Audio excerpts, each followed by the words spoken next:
une fois à l'acte d'accusation qui indique que, selon le procureur, que les accords d'Arusha organisaient, je cite, un partage du pouvoir avec la minorité Tutsi. C'est-à-dire que le procureur assimile totalement, sans réserve, la minorité Tutsi au FPR, parti aux accords d'Arusha. C'est une assimilation extrêmement dangereuse. Il faut dénoncer cette assimilation abusive. Mais le droit international, en l'état actuel du droit international, ne prohibe pas ce type de discours. I don't think that there is really any problem with this case. Already under American law, famously, it's recognized that it's a crime to shout fire in a crowded theater. It's not a crime to shout it on an open street, even if it's a lie.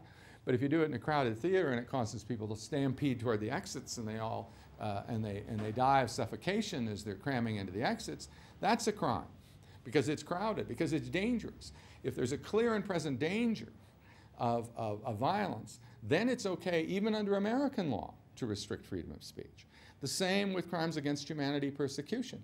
In order to have a conviction for crimes against humanity persecution, it's not enough that you call for violence against a particular ethnic group. It has to be at the time that there is a widespread or systematic attack against, within that society, against civilians. Entre le 1er janvier 1994 et le 6 avril 1994, y a-t-il eu incitation à la haine et à la violence contre la population Tutsi par les émissions RTLM? C'est une question délicate. C'est une question délicate pour les historiens et encore plus pour les juges. Parce que cette question de la haine dans les discours oblige à rentrer, à comprendre les complexités de l'histoire d'un peuple, oblige à interpréter une langue. Cette ingérence dans l'analyse des haines d'un peuple est refusée parce que dangereuse, et dangereuse parce que trop incertaine, pour une raison très simple, c'est que chaque protagoniste a ses justifications et ses interprétations. Firstly, we don't come with the theory. The judges don't. They look at the evidence and they characterize that evidence. So we were totally reliant on the evidence of what happened in Rwanda. And so clearly hate speech in the context of Rwanda was criminal, and we found it so. You have a right to express an opinion which is not present, or with which others may not agree. You have a right to comment on the political situation of your country in a way which is opposed to what everybody else thinks. But you do not have the right to cross the border, the line, into the situation where you are now asking people to commit offenses, or you are encouraging people to commit offenses. Des États violant les droits de l'homme utilisent le jugement rendu le 3 décembre 2003 pour museler leur opposition.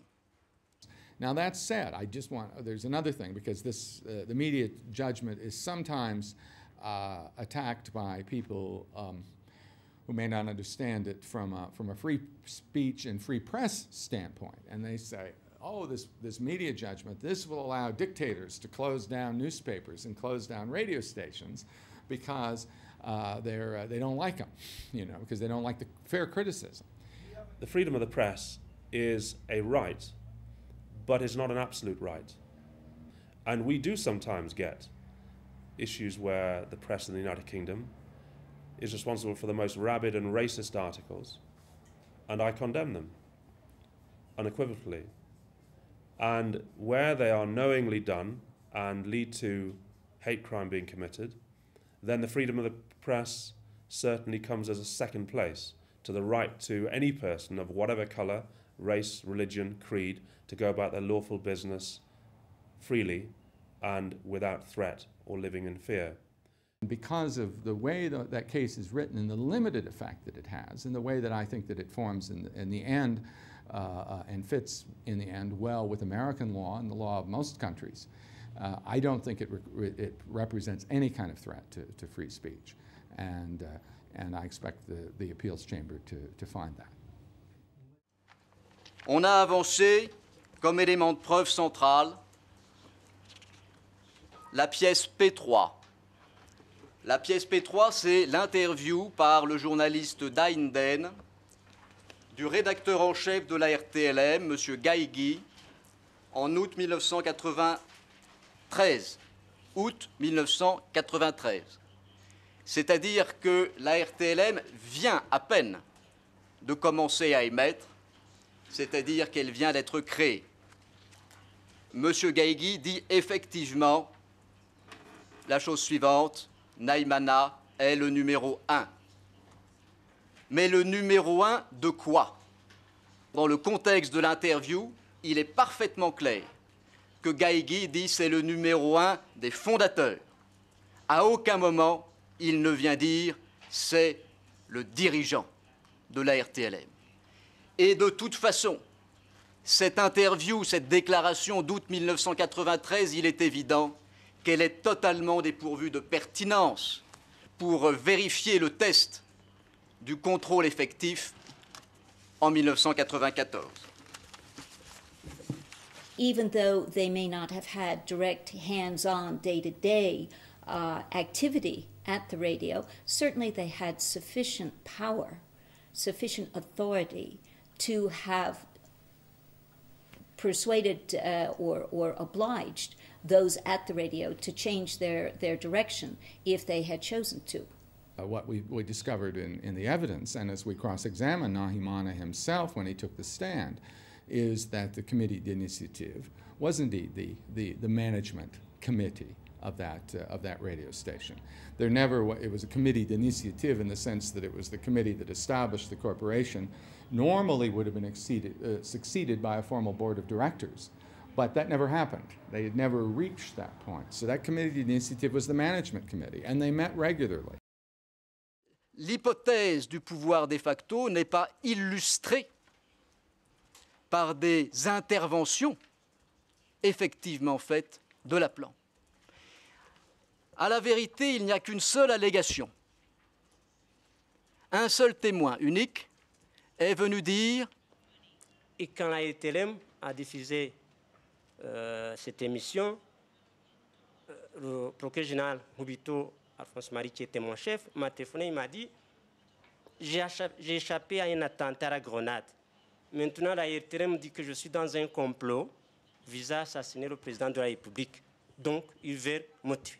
Je ne peux pas me taire. » Il m'a demandé de convoquer le journaliste de Raymana Cantano. Donc, au cours de l'interrogatoire, Raymana Cantano a dit qu'il n'a fait que lire un télégramme lui donné par son chef, M. Naïmana Ferdinand.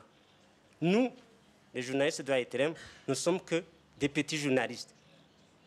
Il m'a dit, d'ailleurs, pour certains éditoriaux, c'est lui qui les rédige. Moi, je ne fais que les lire. Après l'interrogatoire, j'ai téléphoné à Alphonse Marie Hubito, le procureur général, et je lui ai donné la réponse de Raymana Cantano. Et la réaction du ministre, plutôt du procureur général, a été de me dire si Naïmana Ferdinand est derrière, vous ne pouvez pas le convoquer. C'est tout Ourakazou qui est derrière la RTLM, comme on le savait. Donc, laisse tomber, sinon on va se faire assassiner. La chambre d'appel ne pourra pas retenir ce témoignage comme suffisant pour établir un quelconque pouvoir effectif de contrôle ou une quelconque intervention. Premièrement, c'est un oui-dire. Deuxièmement, ce témoin est M. François-Xavier Ntsantsouvéra. Et nous avons dit, au niveau de la paire, nous avons dit, monsieur le juge de la paire, vous ne pouvez pas donner crédit à monsieur Ntsantsouvéra. À cette époque-là, il était en train de chercher une place auprès du procureur. Et justement, après son témoignage, il a été nommé au bureau du procureur, où maintenant il est juriste. Et la condamnation de Laplan serait fondée sur le témoignage d'un membre du bureau du procureur, même si celui-ci ne l'était pas encore au moment de sa déposition? Ça n'est pas raisonnable, ce serait dangereux du point de vue de l'image de la justice que vous devez rendre.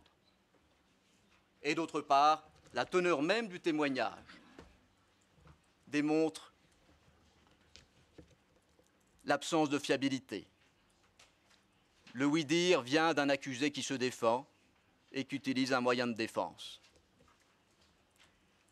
Passons au point suivant. Je passe à cette seconde période capitale, qui est la période d'après le 6 avril 1994. Capitale parce que c'est la période du crime. Qu'est-ce qui est également parfaitement établi?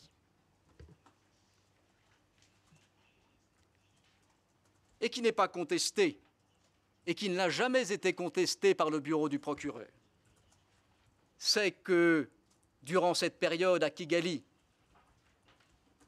au milieu des massacres et des bombardements, la seule autorité qui a un pouvoir de commandement, qui a un pouvoir de contrôle et qui réquisitionne toutes les institutions publiques et privées, c'est l'armée.